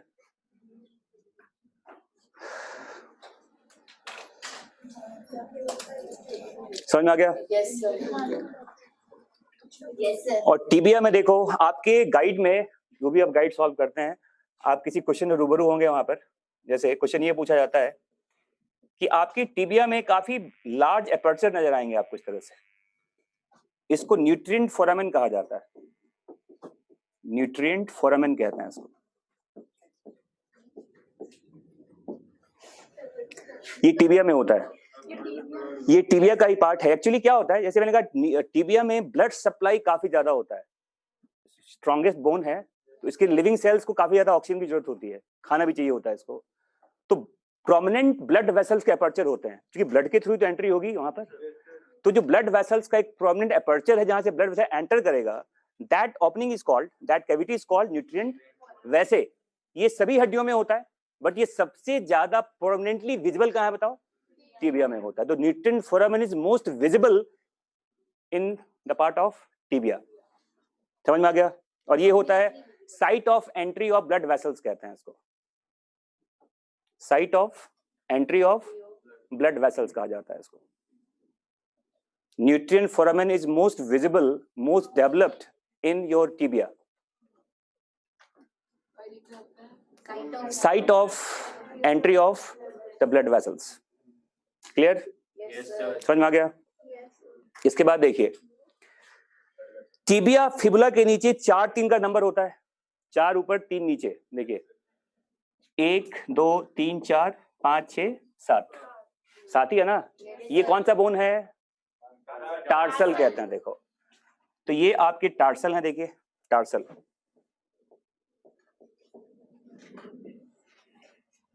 एक 2 3 4 5 6 7। कल्टा कूना, कल्टा कूना, कलकटा है वैसे तो, बस थोड़ा सी को इधर कर दो कलकटा हो जाएगा, नहीं कल्टा कूना है ना। कैल्सेनियम कहते हैं, कैल्सेनियम टेलस कुबॉइड नेविकुलर, नाम लिख लो, कैल्सेनियम, कैल्सेनियम टेलस टा कुबॉइड एंड नेविकुलर। देखिए ये 4 हो गया प्रॉक्सिमल वाला, है ना। और तीनों एक जैसे होते हैं, नीचे वाले एक ही नाम है तीनों का, 1 2 3 एक जैसे होते हैं, इसे क्यूनिफॉर्म कहते हैं, क्यूनिफॉर्म बोन कहा जाता है इसको। ये तीनों एक जैसे ही होते हैं, तो 3 cuneiform bone are there in tarsal, तीनों का एक ही नाम है, क्यूनिफॉर्म क्यूनिफॉर्म क्यूनिफॉर्म कहते हैं। CU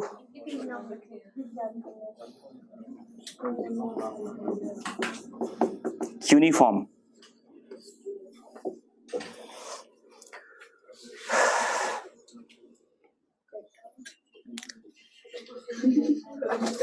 कलकत्ता है, कलकत्ता में थोड़ा सा टा और सीयू का इधर उधर करना होता है, कल्टा कोना, ठीक है ना। और कैल्शियम आपका सबसे ज्यादा स्ट्रॉन्गेस्ट इनमें से होता है, इसको हील बोन भी कहते हैं। हील होता है ना, एरी वाला जो होता है,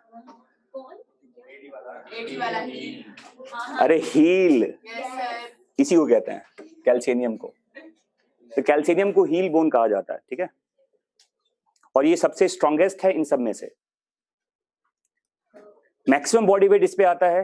तो among the tarsal the strongest tarsal bone is calcium. समझ में आ गया, समझ में आ गया ना। और इसके बाद देखो वेट 75 kg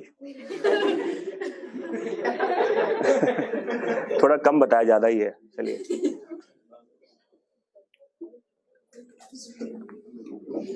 लिख लिया? No sir. और देखो टेलस जो होता है, ये टेलस आर्टिकुलेट करता है किसके साथ बताओ, टिबिया फिबुला के साथ, एंड दैट मेक आर कौन सा जॉइंट, ये जो टेलस होता है ये आर्टिकुलेट करता है टिबिया और फिबुला के साथ, और कौन सा जॉइंट बनेगा, अरे एंकल जॉइंट, नीचे एंकल ही होगा ना, सब जगह बॉल एंड सॉकेट तो ऐसे घुमाते रहोगे पैर को। तो talus articulates with tibia and fibula and it makes ankle, uncle joint मत बोलना, एंकल जॉइंट कहते हैं। Talus bone articulates with tibia and fibula and make our ankle joint, दोनों के साथ आर्टिकुलेट करता है ये, ठीक है ना। And that is your ankle joint and that is your all about. अब बाकी जानते हैं आप, ये 5 क्या हो गया बताओ, ये हो गया मेटाटार्सल, मेटाटार्सल, और ये क्या हो गया बताओ, फैलेंजियल बोन्स हो गया, देखो ये है ना। अब आप काउंट कर सकते हैं ऊपर से नीचे, तो देखो वही चीज है यहाँ पर, देखो अब एक ये हो गया कॉक्सल बोन एक साइड में, एक फिर सीधा क्या आएगा बताओ, फीमर आएगा। तो 1 2 3 4 5 12 17 और 14 कितना हो गया, 31 हो गया ना। तो 31 उधर भी चला जाएगा ये,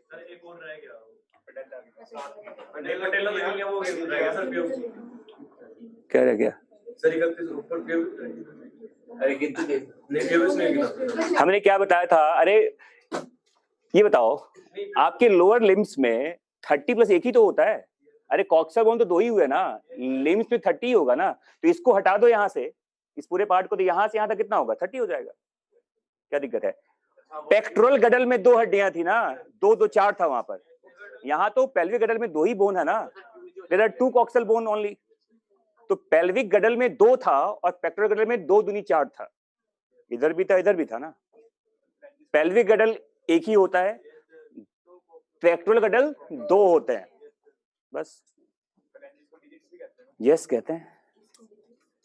और फॉर्मूला जानते हैं इसका आप, 2 3 3 3 3 डिजिट्स कहते हैं, फेरेंजियल फॉर्मूला कहा जाता है इसको। अंगूठे में 2 और बाकी में 3 हड्डियां होती हैं। सारी पे बोन्स को ऐड करें तो 204 बन गया, बाकी तो घर में जाकर फिर से काउंट करना अच्छे से। अच्छे से कर लीजिए, जैसे देखो वैसे तो मैंने सारा पहले ही काउंटिंग बता दिया था, 80 बोन्स प्लस 126 बोन कितना होता है, 106 होता है। सर जैसे देखो 120 तो आपकी लिम्स और इसकी होगी, अगर आप एपेंडिकुलर में देखो हाँ। 120 ठीक है, और 2 पेक्टोरल गर्डल की होगी, फिर से मैं सुनो, मैं क्या बोल, मेरी बात सुन लो।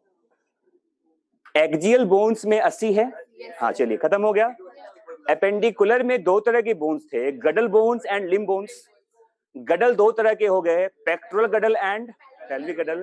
पेक्टोरल में 4 हो गया और पेल्विक में 2 हो गया। हो गया ना? चलो ठीक है, चलिए फिर आज के लिए बस इतना ही है ना? क्लास 7 बजे तक है? पहले भाग जाते हो तुम लोग वैसे। मुझे लगा कि चलो कोई बात नहीं, मुझे तो यही रहना है आज, तो मैं पढ़ा देता हूँ बस। अब इसके बाद जॉइंट्स ही है, अब ज्यादा बड़ा नहीं है।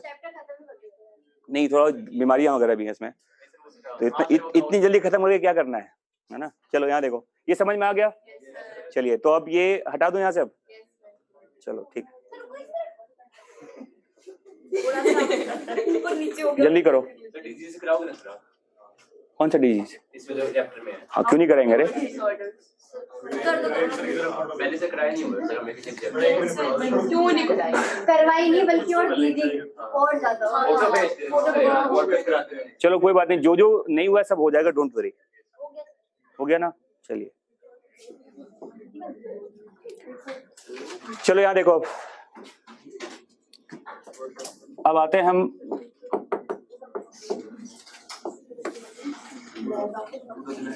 जॉइंट्स के ऊपर। देखिए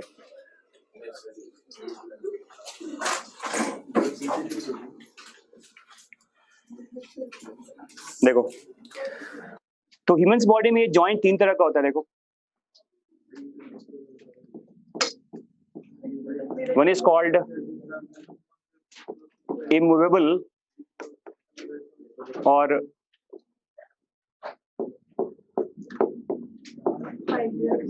फाइब्रस जॉइंट कहते हैं इसको। सिन आर्थ्रोसिस भी कहते हैं।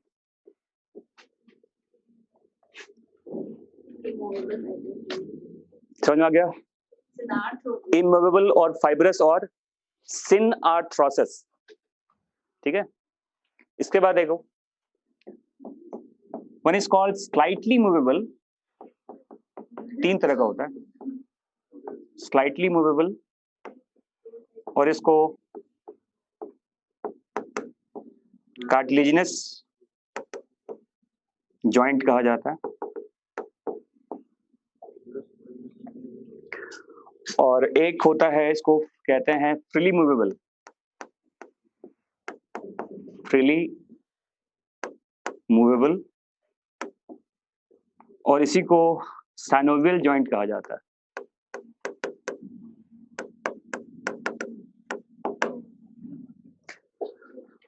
शायद स्लाइटली मूवेबल को ही कहा जाता है एम्फी आर्थ्रोसिस। एक बार इसको देखना पड़ेगा, शायद एम्फी आर्थ्रोसिस, और इसको कहते हैं शायद die arthrosis.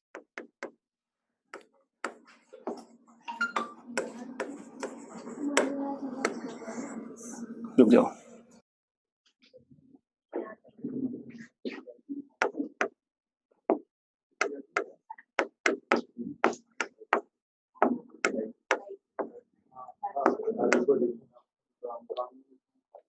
amphiarthrosis and diarthrosis. Freely movable, yes. Synovial joint, synovial joint, freely movable और synovial joint कहते हैं। देखो इसको,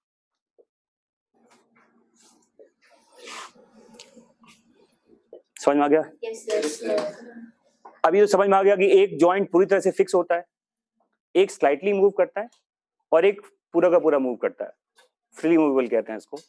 जैसे इसके कुछ लिमिटेड एग्जांपल्स हैं आपके बॉडी में। जैसे देखो, एक होता है सूचर,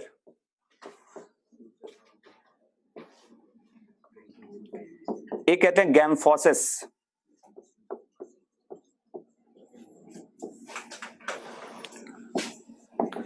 एक होता है सिन आर्थ्रोसिस,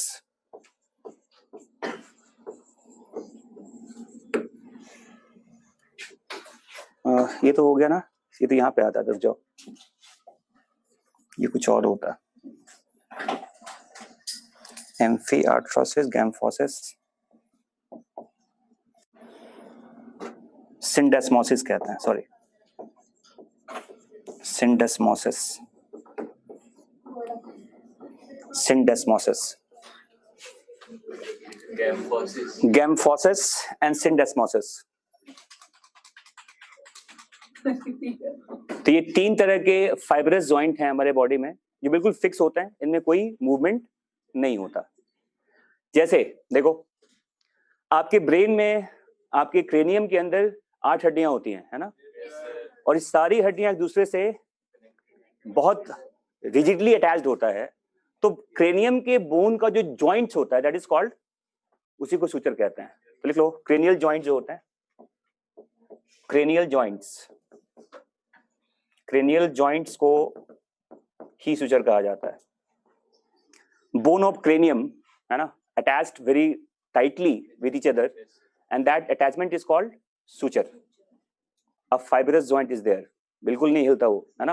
अच्छा बताओ, जैसे अगर आपने देखा होगा जो ब्रेन सर्जरी वगैरह होता है, तो सर्जरी के समय ब्रेन को खोला जाता है ना। आप खोलते वक्त कैसे करेंगे? ऐसा नहीं कि हथौड़ा हमारा फोड़ दिया सर को। हाँ, बहुत बहुत तेज कुछ मशीन होता है जहां पे जॉइंट्स होता है ना, सूचर जहां पे होता है, क्योंकि पेराइटल बोन जहां पर होता है ना, वो भी 2 होते हैं। पेराइटल बोन के बीच में जहां पहले तो स्किन हटाएगा, स्किन हटने के बाद वो जॉइंट नजर आता है, उसके बाद वहां से वो मशीन चलता है और ऐसे खोलते हैं उसको। क्योंकि ब्रेन तो काफी सॉफ्ट ऑर्गन होता है ना, अरे ब्रेन का टिश्यू तो बहुत सॉफ्ट होता है, और उसके बाद वो हटेगा, फिर हटाते हैं वो सारा मेनिंजेस वगैरह होते हैं, ड्यूरा मैटर, एरेक्नोइड मेम्ब्रेन, आया मैटर, फिर वो हटता है, फिर निकलता है आपका नारियल का उजला वाला पार्ट, मलाई वाला पार्ट, है ना। तो ब्रेन आपका काफी सॉफ्ट ऑर्गन है जिसके ऊपर कई लेयर्स में प्रोटेक्शन होता है, और उसके बाद भी जानते हैं, अगर आप हेलमेट नहीं पहनते हैं तो ये भी उसके बाद ही खुल जाता है ये। समझ में आ रहा है? कहीं भी डेवलप हो सकता है ब्रेन। देखो, 1% का पार्ट या उससे भी कम पॉइंट का पार्ट भी कहीं पे, वो सेल्स का एक्स्ट्रा ग्रोथ होता है, वो कहीं भी डेवलप हो सकता है वो, ठीक है।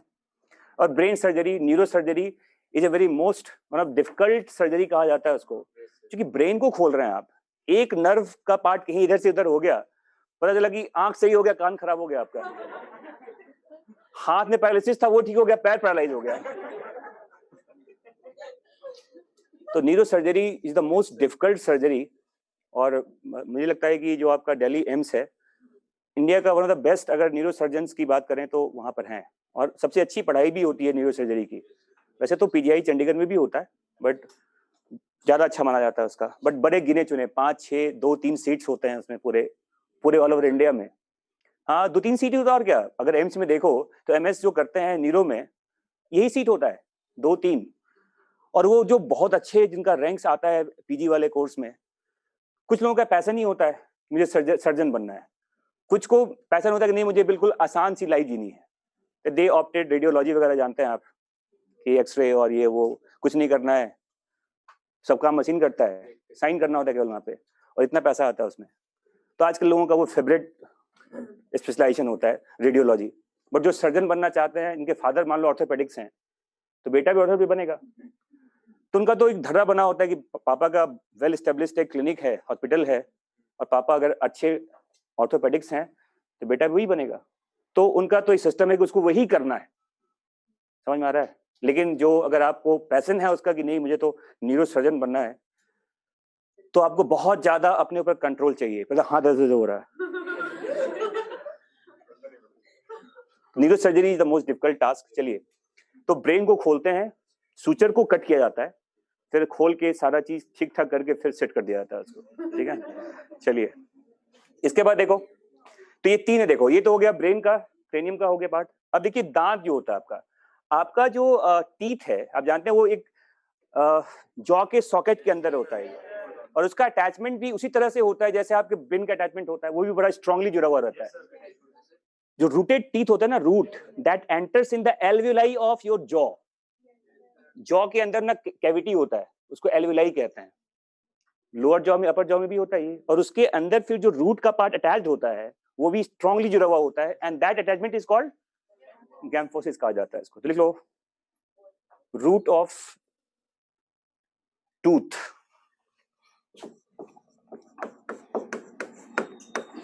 root of tooth present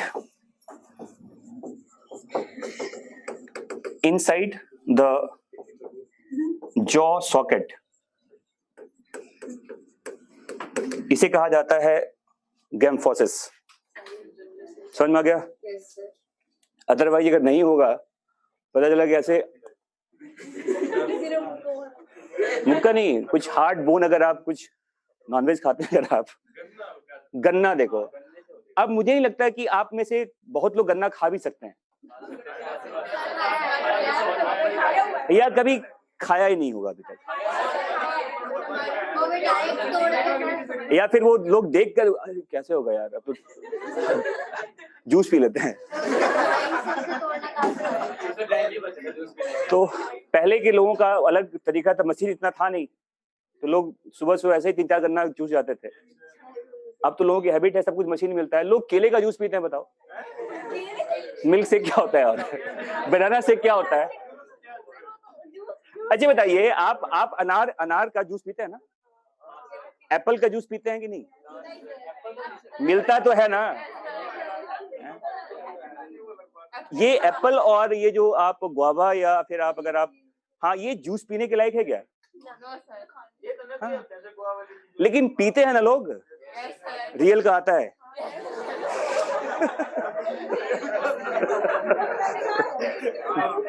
चलो ठीक है, तो दांत का यूज हमने कम करना स्टार्ट किया है एक्चुअली, और अगर ऐसा ही चलता रहा तो 5-6 जनरेशन के बाद दांत गायब हो जाएगा।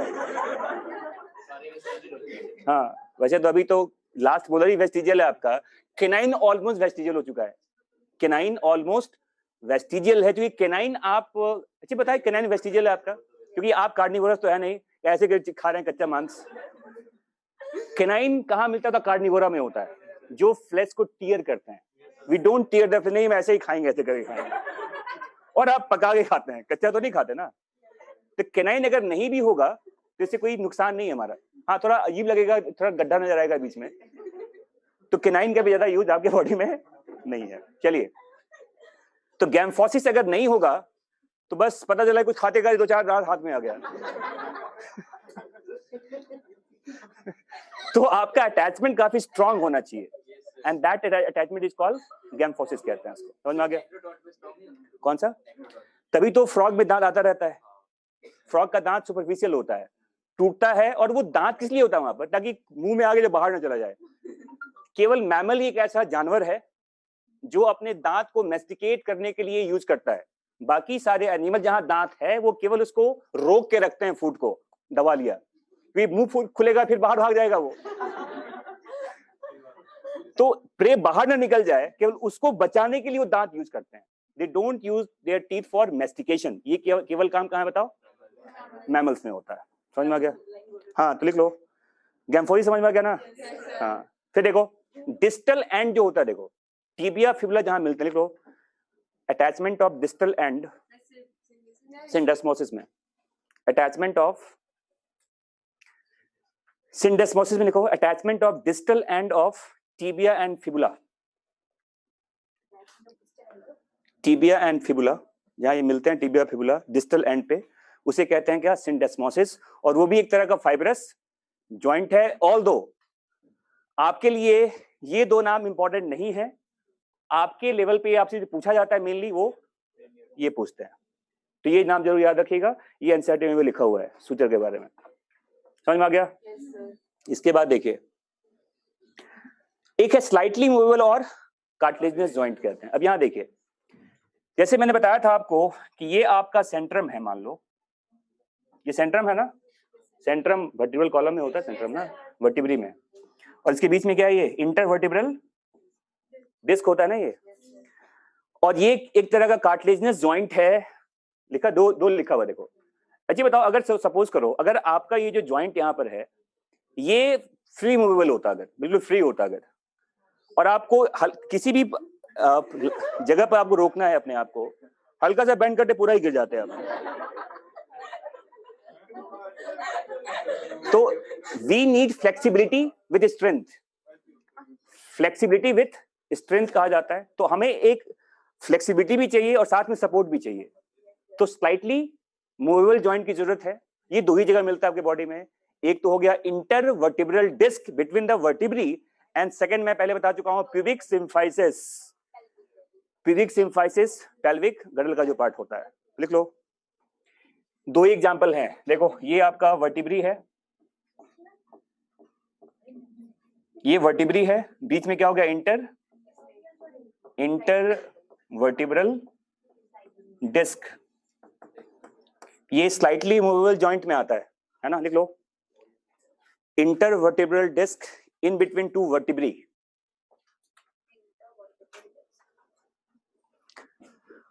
दो वर्टिब्री के बीच में जो इंटरवर्टिब्रल डिस्क होता है, ये स्लाइटली मूवेबल जॉइंट का एग्जांपल जो कार्टिलेजिनस जॉइंट भी कहा जाता है। समझ में आ गया? और एक नाम मैंने बता दिया पहले आपको, प्यूबिक सिम्फाइसिस ऑफ पेल्विक गडल, लिख लो प्यूबिक सिम्फाइसिस ऑफ पेल्विक गडल। कौन सा? अभी तो लिखवाया था, प्यूबिक सिम्फाइसिस ऑफ पेल्विक गडल। और ये काफी इंपॉर्टेंट है, जब खासकर ये जो सिम्फाइसिस वगैरह होता है, जब बेबी का बर्थ होता है ना, उसमें ये चीजें बहुत एक्सपेंड करती हैं एक्चुअली, और तभी वो काफी ज्यादा पेनफुल होता है। ये काफी स्ट्रॉन्ग जॉइंट है जो एक्सपेंड करता है, तो पार्चुरेशन प्रोसेस जानते हैं पेनफुल होता है। इवन वो तो चलिए वो अलग बात हो गया, ड्यूरिंग द डिफिकेशन प्रोसेस, अब थोड़ा इमेजिन कर सकते हैं आप, है ना? कौन शुरू से बता दूं?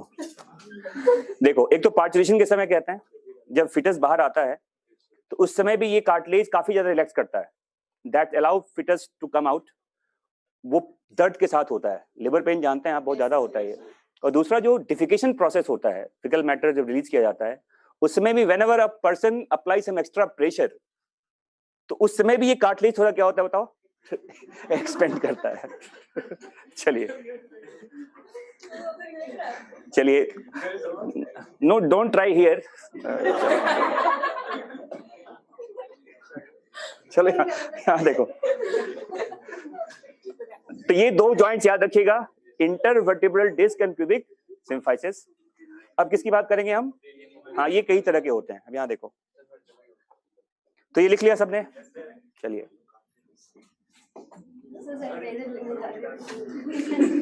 अब देखो, मैं बता रहा हूं आपको साइनोवियल जॉइंट के बारे में। साइनोवियल जॉइंट्स देखो, तो बता दूं मैं पहले ये जॉइंट होता क्या है, वो देखिए।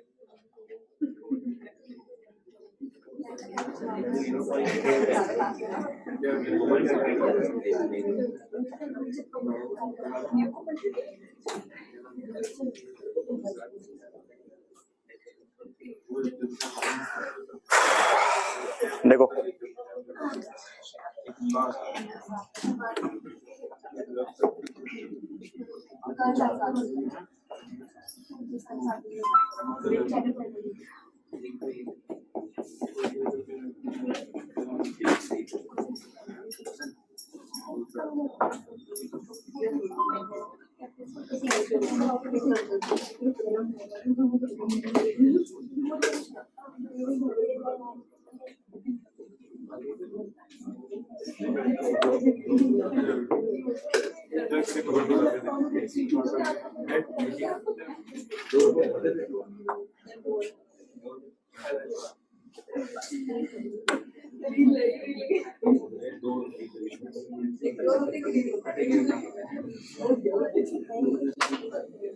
यहाँ देखिए, ये आपके दो बोन्स के बीच का ये जॉइंट है एक्चुअली, है ना? कोई भी बोन,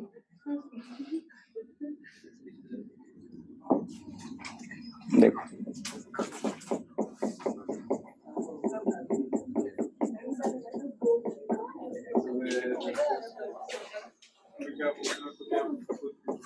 देखो, ये टिपिकल सा डायग्राम बता रहा हूं मैं आपको कि दो बोन्स के बीच में जॉइंट किस तरह का स्ट्रक्चर बनाता है। देखिए, जैसे मान लो ये आपका bone number 1 and bone number 2, दो बोन्स हो गए, है ना? हर लॉन्ग बोन्स के एंड पे देखो, ये जो आप देख रहे हैं एंड पे, इसे कहते हैं आर्टिकुलर कार्टिलेज। क्या कहते हैं इसको? आर्टिकुलर कार्टिलेज कहते हैं, देखो इसको। और ये कार्टिलेज किसका बना होता है? हेलाइन कार्टिलेज का।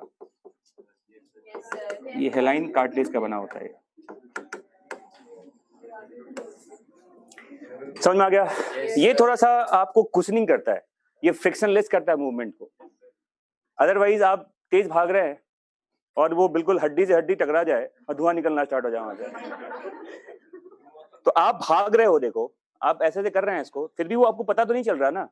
लेकिन यही होता है, ओल्ड एज आते आते ये जॉइंट छिल जाते हैं, ये जो पार्ट है यहाँ से डिजनरेट करने लगता है, तो कहते हैं आर्थराइटिस का प्रॉब्लम डेवलप हो जाता है। क्योंकि अब क्या होगा, सीधा बोन के साथ बोन क्या होगा, फ्रिक्शन करेगा, and that is very very painful, है ना। नॉर्मली ऐसा नहीं होता, क्योंकि एक कुशनिंग है, देखो, and cushioning is because of this, जो लॉन्ग बोन्स के एंड पे होता है, and that is made up of हेलाइन cartilage. समझ में आ गया? फिर देखिए, अभी रुक जाओ, आ रहा हूं बच्चे, रुक जाओ। यहां देखो, ये जो ग्रीन सा पार्ट आप देख रहे हैं बाहर, इसे कहते हैं फाइब्रस कैप्सूल। फाइब्रस कैप्सूल कहते हैं। और उसके नीचे ये जो देख रहे हो आप, इसे कहते हैं साइनोवियल मेम्ब्रेन। साइनोवियल मेम्ब्रेन कहते हैं, देखो। और ये देखिए, ये जो फ्लूइड सा पार्ट आप देख रहे हो, ये हमारा साइनोवियल क्या होता है, फ्लूइड कहा जाता है इसको, जो लुब्रिकेंट होता है।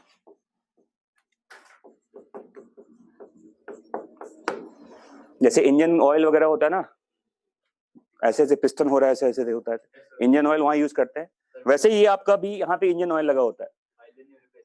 बिल्कुल, हाइलोनिक एसिड है, मतलब बहुत तरह की और भी वहाँ पे म्यूकोपॉलीसेकेराइड यहाँ होते हैं एक्चुअली, है ना, ये बताया था बायोमोलिक्यूल्स में ना। हाँ, तो साइनोवियल फ्लूइड, ये देखो, ये पूरा जो एरिया देख रहे हैं बीच में आप, पूरे दोनों बोन्स के बीच में यहाँ एक लिक्विड है, वो एक म्यूकोपॉलीसेकेराइड का पार्ट है mainly, and that is called synovial fluid कहा जाता है इसको। और ये बनाता कौन है? देखो, ये मेम्ब्रेन इसे सिक्रीट करता है।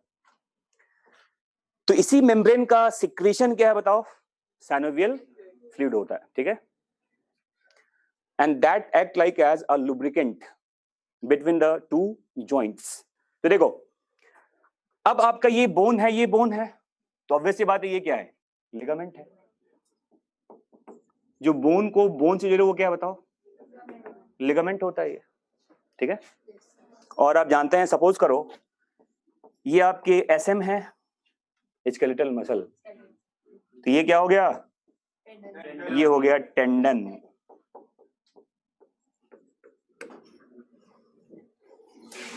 समझ में आ गया? लिख लो। स्केलेटल मसल्स को जो बोन से जोड़ता है या बोन को जो मसल से जोड़ता है उसे क्या बोलते हैं? टेंडन कहते हैं। तो ligaments connects bone to bone and tendon connects bone to muscles. समझ में आ गया? बहुत गर्मी लग रहा है यहाँ तो। लीव इट, जाओ, हो गया, अब ज्यादा नहीं पढ़ाएंगे